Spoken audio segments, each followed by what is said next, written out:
अम्मा मुझे मन में आहे त पुलिस खातो मिले। पुलिस खातो? जी अम्मा। अम्मा इन खाते में तो न्याणीअ जी नौकरी चङी न आहे। छो चङी न आहे अम्मा? खोड़ छोकिरियूं पुलिस में आहिनि, कमीशन पास करे ऑफिसर बणियूं आहिनि। हूंदो अम्मा। हूंदो छा अम्मा, आहिनि। सनम धीअ तूं कंहिं ॿी ऑफिसरीअ लाइ कोशिश कर। अम्मा मां इम्तिहान थी ॾियां, ॿी कोशिश कहिड़ी कयां? चाहींदसि त पुलिस ऑफिसर थियां।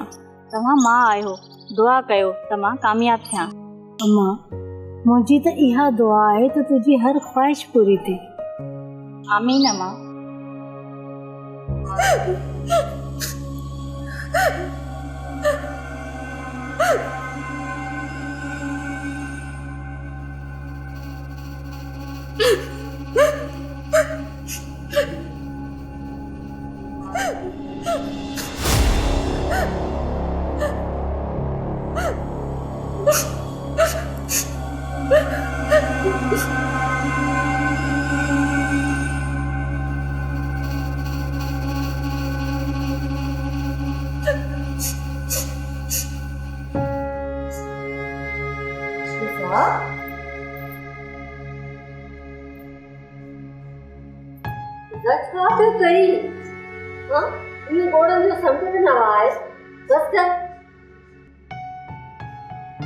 समझा थी तुंहिंजो दर्द, पोइ बि पुछींदी।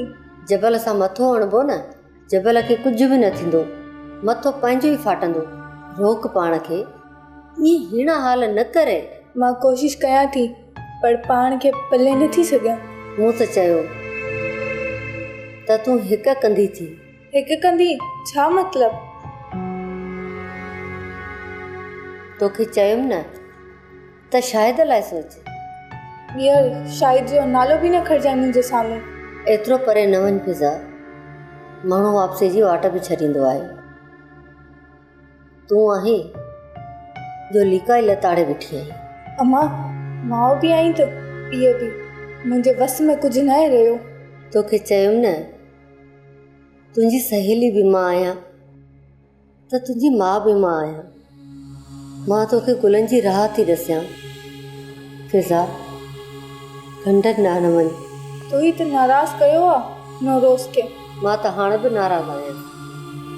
जंहिं वटि मोहबत ऐं इज़त जो क़दुरु न हुजे उन माण्हूअ सां कहिड़ो नातो। मां सुभाणे शाहिद खे चई तव्हां ॿिन्ही जे निकाह जो बंदोबस्तु कंदसि। छा? हा, इन खां पोइ सभई मामला समेटिजी वेंदा। अम्मा मां मरी वेंदसि पर हिन शाहिद सां शादी कोन कंदसि। ॾिस फिज़ा सम्झण जी कोशिश कर।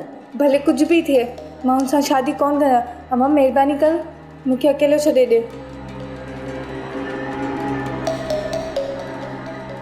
मां हुन शाहिद सां शादी कोन कंदसि, कॾहिं ईअं कोन कंदसि। अम्मा ड्रामा सीरियल चंडग्रहण तमाम एपिसोड्स ॾिसो हाणे HD क्वालिटीअ में। विज़िट करियो असांजो YouTube channel Sindh TV HD drama. Subscribe कयो असांजो official YouTube channel Sindh TV HD drama ऐं वधीक अपडेट लाइ बेल आइकन खे क्लिक करियो।